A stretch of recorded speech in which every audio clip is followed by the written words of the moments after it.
Olá, galerinha do sétimo ano.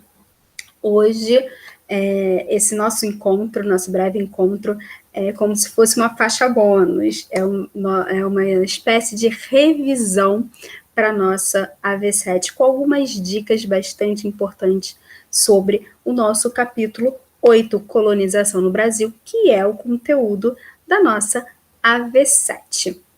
Ok? Bem, esse conteúdo ele vai começar falando, né, ali desse primeiro contato dos portugueses com os nativos, né, com os indígenas, como eles vão chegar aqui no nosso território, enfim.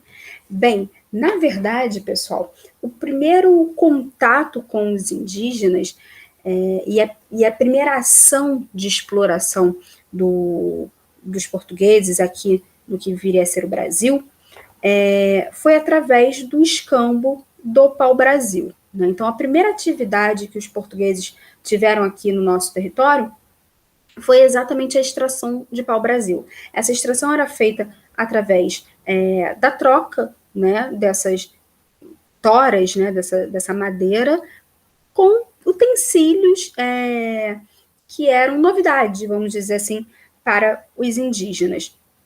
Essas toras, né, essa madeira ficava guardada em feitorias, então a primeira ação, né, dos portugueses aqui no Brasil foi a construção de feitorias, né, que eram armazéns fortificados ao longo do litoral brasileiro, onde esse pau-brasil era armazenado, né, esperando o navio ali da Rota das Índias passar para carregar esse pau-brasil. E durante um bom tempo, essa foi ali a ação, vamos dizer assim, dos portugueses aqui no Brasil. Nos 30 primeiros anos, né, basicamente não teve colonização, né, tanto que é chamado de período pré-colonial.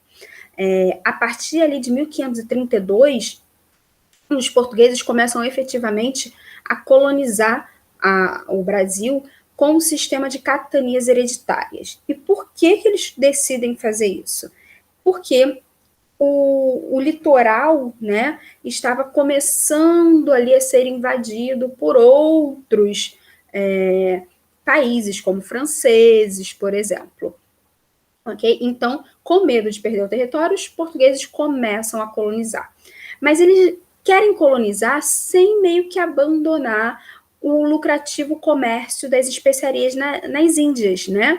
Então, o que vai acontecer? O que eles vão fazer? Eles vão adotar o sistema de capitanias hereditárias, que era uma espécie de colonização terceirizada, né? O Império Português, na coroa portuguesa, vamos falar assim, ela selecionava, né, algumas pessoas de sua confiança e meio que alugava, arrendava a terra. Então, essas pessoas vinham para o Brasil para colonizar, né, e, obviamente, pagavam impostos à coroa. A coroa recebia esse dinheiro, recebia esses impostos e tinha sempre alguém para tomar conta da terra. Muitas dessas capitanias não deram certo, e não deram certo por vários motivos. Primeiro, porque muitos donatários nem sequer chegaram a vir para o Brasil. Outras sofreram com a longa distância entre elas, então a falta de comunicação, né, entre as capitanias e entre o Brasil e Portugal. Muitos sofreram ataques e não quiseram mais, mas os que, né, prosperaram, desenvolveram o cultivo da cana-de-açúcar. A cana-de-açúcar, ela tinha um alto valor econômico, né, de revenda, vamos dizer assim, na Europa, ok? Era muito lucrativo plantar, no caso, cana-de-açúcar, né? E os portugueses já tinham ali uma espécie de... Eles já sabiam como funcionava um pouco o plantio da cana-de-açúcar, porque eles já plantavam a cana-de-açúcar em outras partes, né, do Império Português. Então, eles tinham ali uma certa habilidade. Mas lembrando, né, que desde lá da época do escambo, a primeira mão de obra utilizada como escravizada antes da chegada dos africanos foi a mão de obra indígena, tá, pessoal? Isso a gente tem que lembrar, tem que frisar, é importante. A primeira mão de obra escravizada no Brasil foi a mão de obra indígena. Fechado? Bem, a gente tem que falar também de um período da história portuguesa conhecida como União Ibérica, ok? Que vai acontecer ali entre 1580 e 1640, tá? Quando a coroa espanhola, quando a Espanha vai governar Portugal, ok? E é nesse período, mais ou menos, que vai acontecer a invasão holandesa no litoral brasileiro, ok? Os holandeses que vão, né, chegar aqui e vão até mesmo fazer algumas parcerias ali com alguns produtores, com os portugueses, né, produtores de cana-de-açúcar na região, para aumentar essa produtividade. E eles vão revender esse açúcar. Porque os holandeses eram inimigos da Espanha, por isso eles invadiram um Brasil que, nesse momento, pertencia, né, à Espanha. Bem, sem dúvida nenhuma, o administrador mais famoso, né, desse período, dessa invasão holandesa, foi Maurício de Nassau.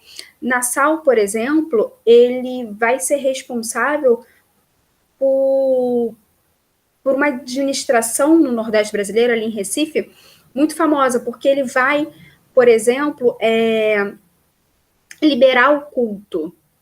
As pessoas poderiam ter religião que quisessem, elas poderiam ser cristãs, elas poderiam ser, no caso, elas poderiam, cristãs sempre, mas católicas, elas poderiam ser protestantes, desde que pagassem seus impostos. Elas poderiam ter a religião que quisessem. Ele modernizou a cidade de Recife. Tá?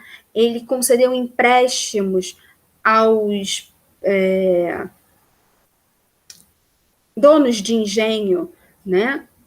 Então, ver ali um pouco a administração de Nassau é interessante. Mas, sem dúvida nenhuma, a coroa portuguesa queria achar ouro aqui, né, pessoal?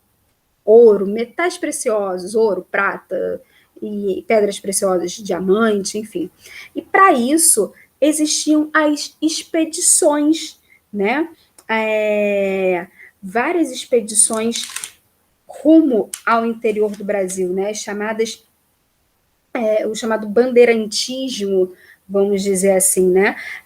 Que iam para o interior atrás de indígenas para escravizar, mas principalmente atrás de metais preciosos, até que eles vão achar, né, esses metais preciosos lá no interior, né, no que viria a ser as Minas Gerais, e vai ser uma corrida, né, em busca desse ouro. E muitas pessoas vão atrás desse ouro, mas se esquecem, né, que precisa comer, precisa se vestir, precisa de ferramentas para trabalhar.